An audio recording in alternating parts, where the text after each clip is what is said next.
Hello tout le monde, c'est Océane, j'espère que vous allez bien. Je suis très contente de vous retrouver aujourd'hui pour un nouvel épisode de mon podcast La récré des profs.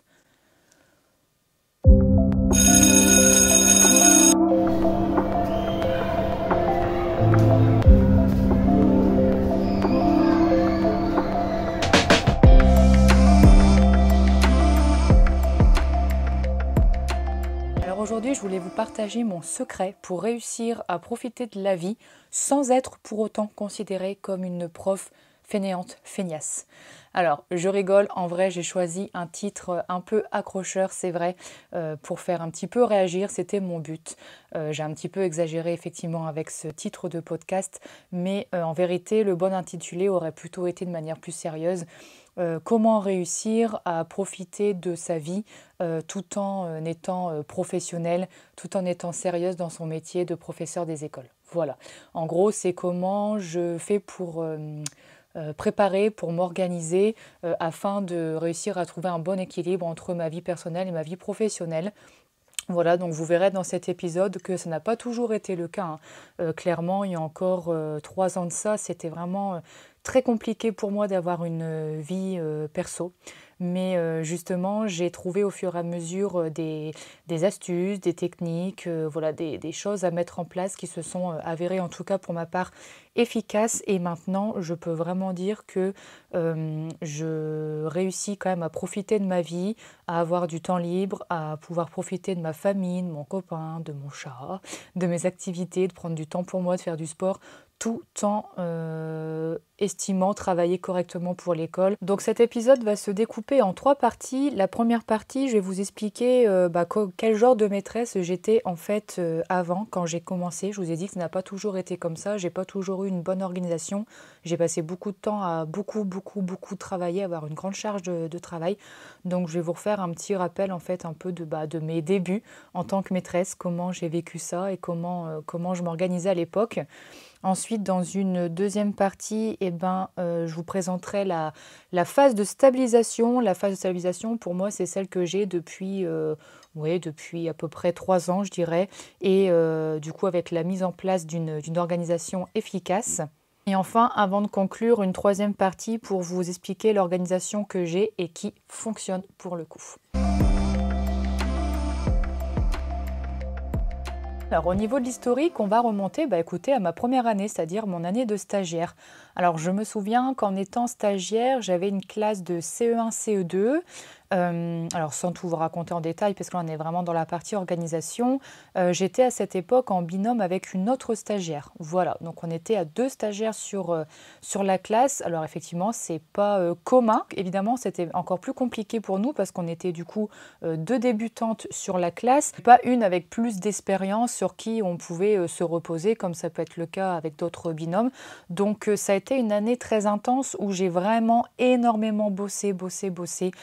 Donc je travaillais à ce moment-là à mi-temps, hein, quand j'étais stagiaire, c'était le lundi et le mardi, j'étais en classe le lundi et le mardi, et normalement le jeudi et vendredi j'étais à la fac pour compléter mon cursus, on va dire, enfin mes connaissances sur le métier. Cette année-là, en fin de compte, j'ai pas eu, moi en tout cas avec cette promo, j'ai vraiment pas eu beaucoup de cours à la fac. Donc en vrai, c'est comme si j'avais que 2 jours de travail et que j'avais ensuite 5 jours pour préparer ma classe, enfin 5 jours libres. Et donc ces 5 jours libres, honnêtement, étaient consacrés, donc du mercredi au dimanche, étaient consacrés à mes 2 jours d'école. Je passais vraiment énormément de temps le mercredi, le jeudi, le vendredi et en plus le week-end à préparer, à bosser. Tout simplement parce que j'étais nouvelle dans ce métier, donc j'avais pas d'expérience, je ne connaissais pas les programmes, je ne savais pas vraiment ce qu'il fallait faire. C'était vraiment très compliqué et puis c'est une année aussi importante, on a besoin de faire ses preuves, c'est quand même l'année de titularisation, donc il faut prendre quand même les choses au sérieux. J'avais quand même régulièrement des visites de mon conseiller pédagogique, enfin je ne sais plus qui me suivait exactement, mais enfin en tout cas j'avais quand même pas mal de visites, et puis même vis-à-vis de mes élèves et des parents, il fallait que je sois prise au sérieux. Donc je me suis mis vraiment beaucoup la pression cette année-là, et j'ai vraiment beaucoup travaillé. Après, il faut savoir qu'au niveau perso, j'étais célibataire à ce moment-là, j'avais personne dans ma vie, j'avais que ma famille, je vivais encore chez mes parents. Donc, je vais dire entre guillemets que j'avais le temps pour ça. Enfin, en tout cas, ma priorité, j'avais choisi de faire de l'école, de mon travail, ma priorité. Donc, ça ne me dérangeait pas de passer énormément de temps à préparer. J'avais pas non plus une grande vie sociale à cette époque. J'avais pas beaucoup d'amis non plus, je faisais pas beaucoup de sorties. Donc en fait, tout mon temps libre était consacré à l'école. En vrai, on ne peut même pas parler d'organisation à cette époque, puisque je n'en avais tout simplement pas. J'avais pas mis du tout en place de méthode d'organisation, fixée de jours ou d'horaires pour travailler. Je travaillais vraiment quand je voulais, quand je pouvais, et surtout en fait tous les jours en fait. Donc j'avais pas de limite, j'avais vraiment pas de limite. Ensuite vient la première année de titulaire, donc je suis à partir de ma première année, je deviens titulaire secteur, comme là encore actuellement en fait, dès ma première année de titularisation. Et donc là, j'ai eu à mi-temps une classe de maternelle toute petite section et un autre mi-temps en CE2. Donc pour le CE2, ça allait à peu près parce que je venais d'une classe de CE1, CE2, donc j'avais quand même des connaissances sur ce niveau, donc ça allait un petit peu mieux pour cette classe. Par contre, là, je découvrais l'univers de la maternelle, qui était vraiment tout nouveau pour moi. Et donc là, rebelote, grande connaissance, fallait que je me penche vraiment sur les programmes, sur la façon de travailler qui est vraiment très particulière en maternelle, qui est vraiment différente de l'élémentaire.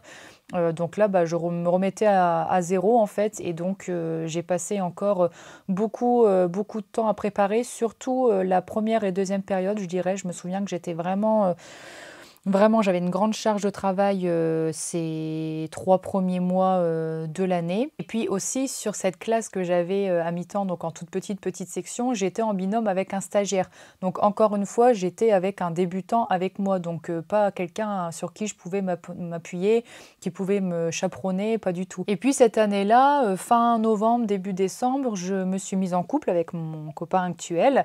Et donc mes priorités ont un peu changé, vous vous doutez bien. J'avais tout simplement envie de passer du temps avec lui, le voir le plus souvent possible. Donc j'ai commencé à essayer de trouver une petite organisation quand même pour gérer au mieux mon temps. Donc à ce moment-là, on se voyait pas beaucoup, on vivait encore chacun chez nos parents.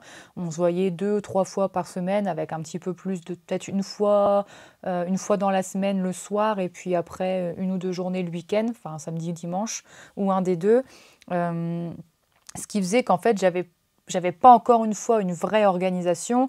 Ma seule organisation, c'était je travaille quand je ne vois pas mon copain. Voilà, donc c'était souvent les soirs de la semaine où je le voyais pas, et le week-end quand je le voyais pas, je travaillais. Voilà, c'était cette organisation. Encore une fois, c'est pas une vraie organisation, mais c'est comme ça que j'organisais mon temps pour pouvoir travailler quand même, tout en profitant de lui quand je pouvais le voir. Donc vous voyez bien qu'au début, franchement, niveau organisation, c'était assez chaotique. J'avais vraiment la tête dans le guidon, je faisais que bosser. 80% de mon temps tournait autour de l'école.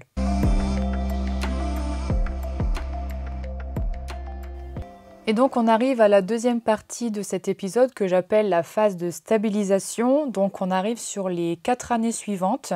Voilà, donc là ça a été beaucoup mieux pour moi parce que j'ai quasiment eu que de la maternelle pendant ces 4 ans, enfin en tout cas une grande majorité de maternelle. Encore une fois, j'étais titulaire secteur, donc j'avais plusieurs classes, mais j'avais 80% de mon temps en maternelle et 20% en élémentaire, parce que je me souviens à ce moment-là, j'avais une classe de grande section CP CE1 une fois par semaine, et les 3 autres jours c'était de la maternelle. Et j'ai même eu pendant 3 ans la même classe de petits et moyens entre 2 et 3 jours par semaine.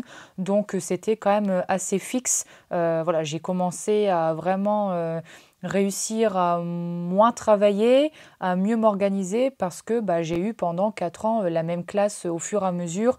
Et donc forcément c'est plus simple parce qu'on connaît les programmes, on connaît les attentes, on connaît les objectifs, on a déjà fait les ateliers, on maîtrise beaucoup mieux les choses, donc forcément c'est du gain de temps. Et ce qui était bien aussi durant ces années-là, c'est que j'étais en binôme, donc sur ma classe de maternelle, j'étais en binôme avec une collègue cette fois-ci expérimentée, qui était titulaire de la classe, qui avait la classe depuis des années, donc qui connaissait bien la maternelle, qui connaissait bien ce niveau-là, et qui en plus était EMF, donc vraiment calé sur le sujet, et avec qui je m'entendais très bien. Donc ça se passait vraiment très bien, on se répartissait bien les matières, et j'ai eu la même répartition des matières pendant quelques années, et du coup ces années-là ont vraiment été très formatrice pour moi, parce que j'ai appris beaucoup à ses côtés, et voilà. Et en plus on s'entendait très bien, donc c'était vraiment des années super bien, où du coup j'ai vraiment réussi à être plus à l'aise et à bien m'organiser. Alors après, comme, j'étais titulaire secteur, je n'ai jamais réussi à faire comme certaines collègues, réussissent à faire, c'est-à-dire à préparer leur cahier journal pour, toute la semaine, donc à préparer toute leur semaine, en même temps. C'est-à-dire, par exemple, je sais pas moi, le dimanche matin, elles arrivent à préparer, toute leur semaine. Moi non, parce que comme j'ai toujours eu entre 2 et 3 classes par semaine, bah, forcément, je pouvais pas tout préparer d'un coup. Donc j'ai toujours coupé en fait mes préparations en 2 et donc à partir de ces années-là ou de stabilisation, hein, je vous ai dit pendant 3 4 ans où j'ai eu à peu près la même classe, trouver cette organisation. Donc je travaillais le mercredi matin, je préparais les 2 premières journées de la semaine, il me semble, et le samedi matin, je préparais les 2 dernières journées de la semaine. Voilà. Et ensuite, il y a eu du changement, donc il y a 2 ans et l'année dernière, donc durant ces 2 dernières années, ça a été un petit peu plus dur parce que je du tout été affectée en maternelle. J'ai quitté la maternelle pour aller en élémentaire exclusivement. Donc il y a 2 ans, j'avais que du cycle 2, donc j'avais une classe à mi-temps de CP, j'avais une classe de CE1, CE2 une journée et une classe de CE1, CE2, CM1, CM2, 4 niveaux sur une autre journée. Donc j'ai eu vraiment que du cycle 2.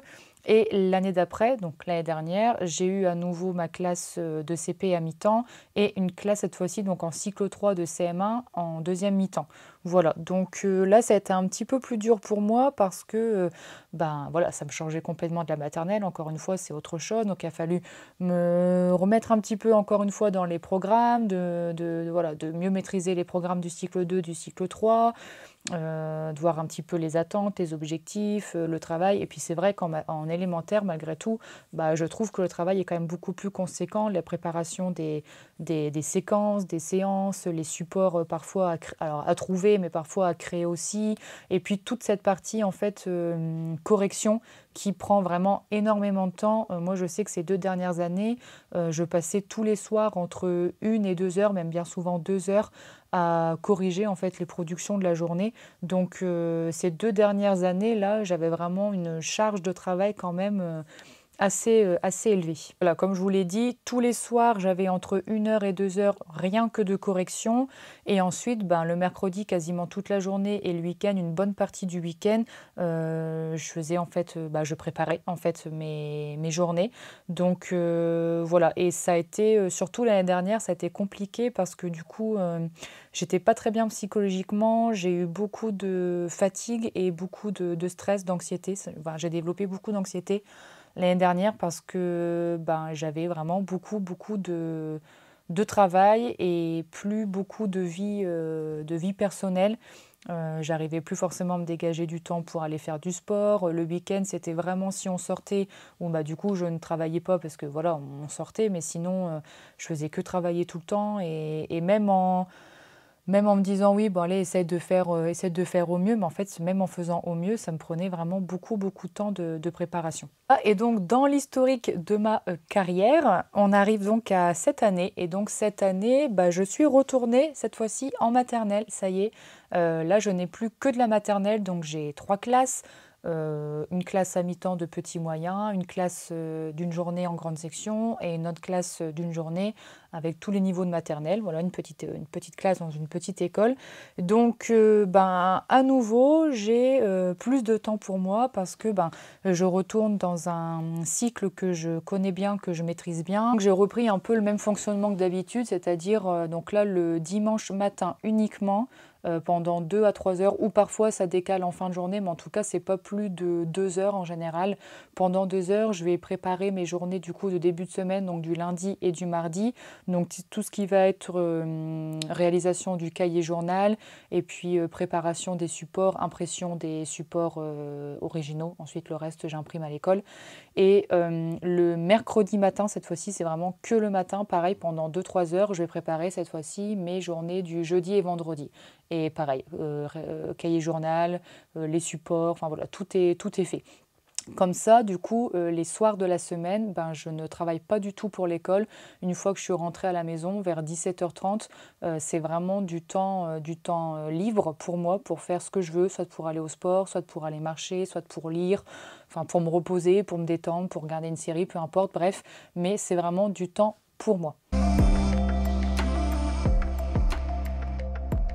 Là et donc on arrive à la dernière partie de cet épisode, donc à savoir l'organisation que j'ai et qui fonctionne. Donc comment je fais? C'est simple, je travaille aussi pas mal pendant les vacances. Donc pendant les grandes vacances, une fois que j'ai connaissance de mes affectations, de mes niveaux de classe, j'élabore tout de suite en fait la programmation annuelle de ma classe en lien avec le projet de classe et ensuite la progression annuelle. Comme ça me permet d'avoir vraiment une vue d'ensemble sur mon année, sur quoi je vais travailler et sur ce que je vais faire du coup période après période pour chaque domaine ou chaque matière que j'ai en charge. Et je fais aussi pendant les grandes vacances, après ça, je prépare la période 1.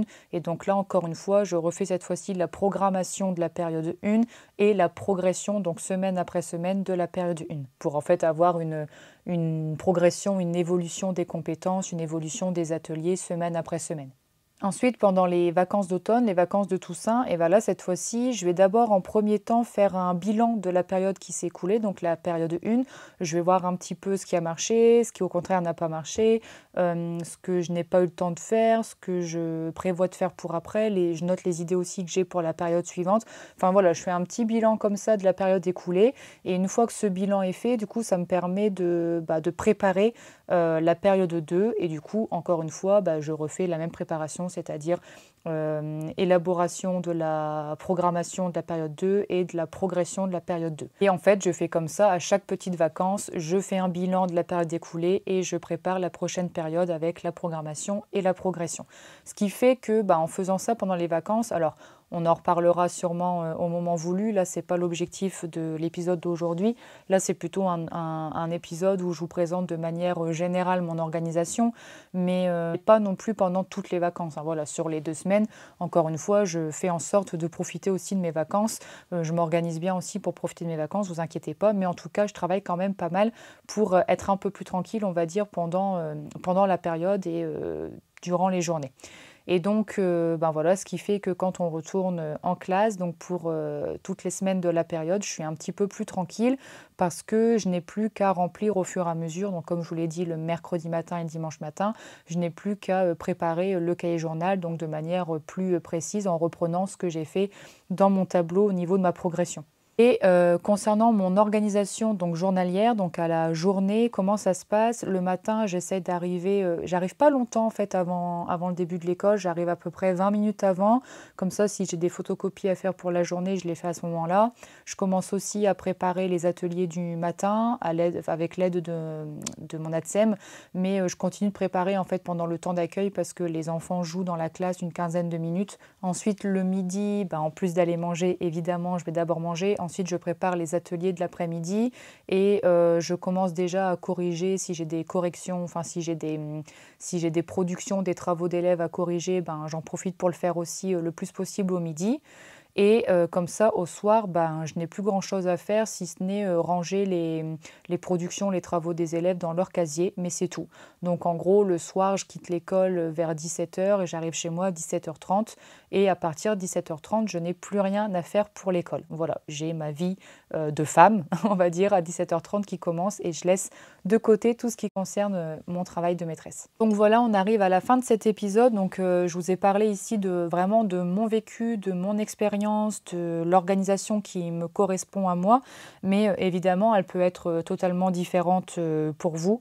Et c'est normal aussi de tester, de tâtonner, d'essayer même de changer de temps en temps de type d'organisation, de méthode. Moi, c'est ce que j'ai fait aussi pendant quelques années, jusqu'au moment où vous allez vraiment trouver l'organisation qui vous correspond, que vous jugez efficace et qui vous permet de concilier au mieux votre vie personnelle et votre vie professionnelle. L'essentiel, en fait, c'est vraiment de trouver votre équilibre. Mais par contre, pour tout le monde, pour moi, ça passe vraiment par une bonne organisation, c'est-à-dire vraiment une définition claire et précise de vos journées de travail et de vos plages horaires, de vos horaires de travail, et d'être régulière par rapport à ça. C'est pas, tiens, aujourd'hui, on est lundi, je vais travailler 2 heures ce soir, et puis mercredi, je vais travailler 1 heure, puis la semaine prochaine, en final, je ne travaillerai pas le soir, je travaillerai que le week-end. Non, faut vraiment être régulière et vraiment essayer d'être précise et d'être stable au niveau de vos journées de travail pour vraiment bien vous organiser et prendre vos habitudes. Donc voilà, on arrive à la fin de cet épisode. Merci à vous pour votre écoute. Comme d'habitude, pensez à noter cet épisode si vous m'écoutez sur une plateforme d'écoute de podcast et aussi à liker cette vidéo si vous me regardez sur ma chaîne YouTube. Dites-moi surtout quelle est votre organisation à vous, comment vous trouvez votre équilibre perso-pro dans les commentaires. Quant à nous, on se retrouve dans 2 semaines, même jour, même heure, c'est-à-dire lundi 15 h pour un nouvel épisode de mon podcast La Récré des profs. Ciao!